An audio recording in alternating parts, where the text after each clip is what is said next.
นี่เป็นเสียงล่ำโสมเป็นเอกลักษณ์ของเมืองโขงแขวงจำปาสัก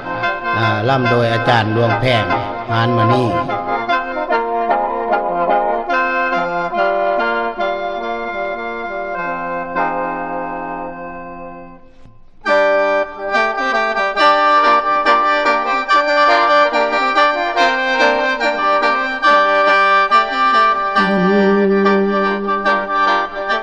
จันสาหน่อยจันสาเสียได้ขั้วลืมหน้าเสียได้ป้าลืมน้องสมมาต้องมาลืมแก้วบนเคยจำ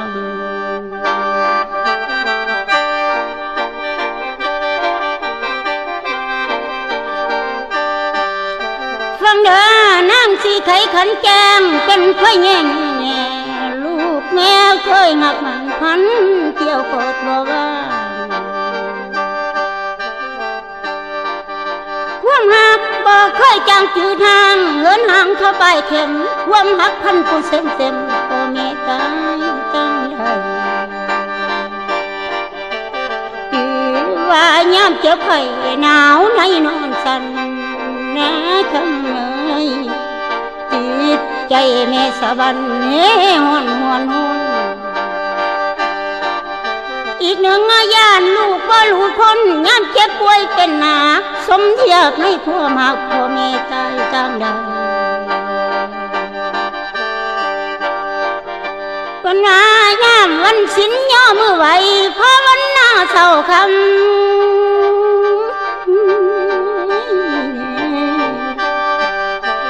หน้าสิ้นทำให้สวยอยู่สู้คำให้ย่าเมื่อลูกใหญ่ขึ้นได้สมปรารถนาได้ทำยันวิชาสื่อเสียงสูงคนลูกเอ้ยควบอัดจนใจเศร้าคือสีเบาเบยแบงเปี่ยมแสงสว่างขึ้นเพียงคุณผ่านผู้ลูกใหญ่แล้วให้ผู้สู่ต่อให้ทั้งไม้เฮาบ่ตายคงมีหวังบ่หลายก็คือน้องอีกหนึ่งเงินกีบหรือเหรียญร้อยสตางค์แรงแห่งแม่หาแน่โฮมเครื่องให้มีชื่นไว้หำเฮียนถูกบอกเคยได้ดีเปลี่ยนยังเพียรภาคคอยอดสู้เพื่อในอนาคตลูกเขากำลังกายจังว่าความบุกปันหันหาวบ่พอข้าวเลยมีซื้อ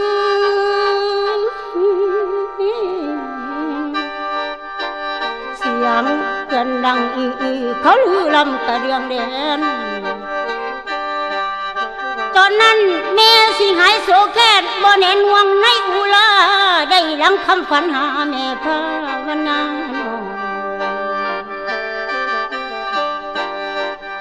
เสียดายเทวดาบ่เห็นความเพียงเฮาผู้สัตย์ซื่อ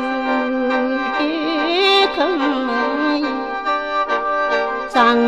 ไปพร้อมผู้ดีได้ถือข้างผู้บ่ดีจังว่าลูกจบแล้วเทื่อนี้มีหน้าที่การงานเพิ่นว่านานแสนนานบ่เคยเห็นสิเข้ามาบ้านลูกเอ้ยยามเขามีเงินล้านสำล้านใจใส่ใจมีเงินหลายเที่ยวดินกินแก้มกอดผู้หญิง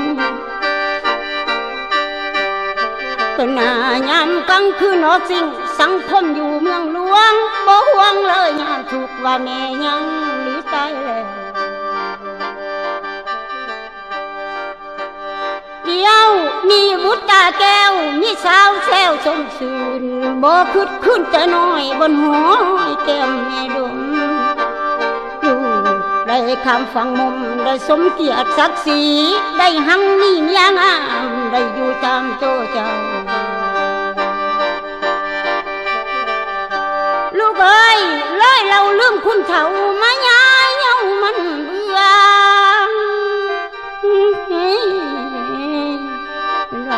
ลืมเล่าทำโคตรเสือเลื่องเกลือก่อนบอนกิน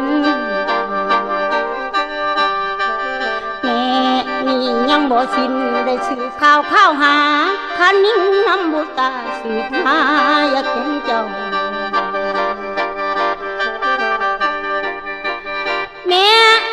สินใจเขา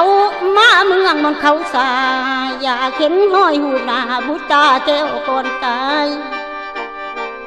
แม่เดินสุดขอบคายใกล้หมอมาเฮือนเขาขอนังเศร้าแห้งผักสัวเขานี่เด้อทาง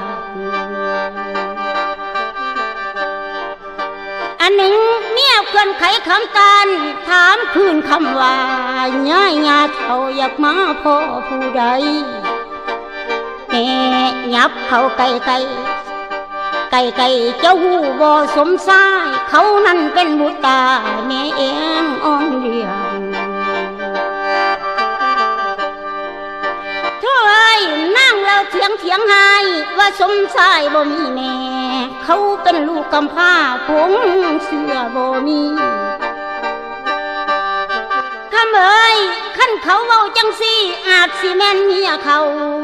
แม่เว้าเสียงเบาว่าลูกเอ้ยแม่ไม่ทำปัดยาลูกซ่องลูกตู้เอี่ยมเลยลงเฮือนมาหาแม่ถามว่าเฒ่าแก่แล้วเจ้ามาได้จังใดจักน้อยลูกสาวไผ่ได้เอิ้นใส่สมสายว่าแม่ตายมาคือยังจังแม่นสายล่วงหลอกโถ่เอ้ยแม่ได้ยินหัวใจหยอข้าก็แข็งขัง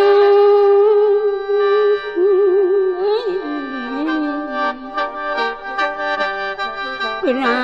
น้ำตาพังอาบย้อยห้อยเต็มกำดำ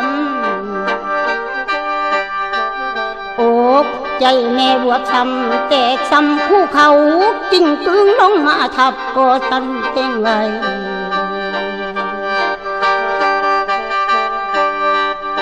ลูกเอ้ยเจ็บบาดแผลแม่ทนใดเจ็บใจบ่อยู่เมื่อแล้วทางขาสู่แม่ยืนได้ก็สั่งตายเมื่อสาน้อยเมียเจ้าสิหายเขาสินายว่าเฮาจนให้ลูกยังเป็นคนแม่ตายก็ตามตอนลูกเราไขขันตอนคำเดียวดูแม่บอกว่าเฒ่าแก่แล้วที่นาอยามาลูกเอ้ยแม่นี่แนมบังฟ้าน้ำตาดังไหลอุดเอาแล้วหัวใจยาสู่พังทลายมาเสียแห้งมาด่าสางปูทางให้ลูกใจเลี้ยงใหญ่แล้วคุณเฒ่าบ่มีลูกเอ้ยแม่จากเจ้าเทื่อนี้สุดที่ใจร้อนยังสักเสพนิจรบ่นอนบ่มีจรแม่โศกาน้ำตาย้อยคอยทางสิลมขาวมือเศร้าแพ้เสกหน้าน้ำตาไว้บ่ให้มีจังหวะดวงแพงอ้ำทรงสีน้องและพี่ก็คงจำขั้นเฮาทำความดีอาจสิมีคนยอมเป็นว่าทำบ่ดีพี่ป้องสิลงคลองคุมใหญ่นรกเกิดป้องไว้ย่อมือไว้ก็บ่ฟังบุญแม่นี่ตั้งเติบใหญ่เท่าภูเขาบุญของบิดาเฮาสำแผ่นดินหรือฟ้าก่อนสิมีใบหน้าภูมิปัญญายิ่งใหญ่กำเนิดพ่อแม่ให้เฮาจึงได้ใหญ่สูงได้สมความมาดมุ่งได้สมปรารถนาเพิ่นว่าย้อนเหือแห้งมาด่าเพิ่นเบิ่งมาแต่ยังน้อยคำเอ้ยน้ำเหือได้ไข่ย่อยคอยปกครองซ้ำลูกใหญ่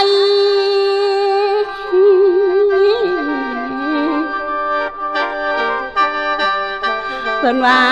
ควรให้จำชื่อไว้ไผบ่ฮู้ไว้เบิ่งเอาขอวิ่งวอนดูเก่าย่ำพ่อแม่บ่ทันตายบ่ว่ายิ่งหรือสายให้หำงอนตนอีกหนึ่งพวกเขายังติดหนีบุญคุณ อันยิ่งใหญ่ต้องทดแทนให้ได้หลายน้อยแล้วแต่มีดวงแห่งลำทรงสีออกข่าวเกลื่อนสติได้อยู่ดีกินดีหังนี้อย่าลืมมา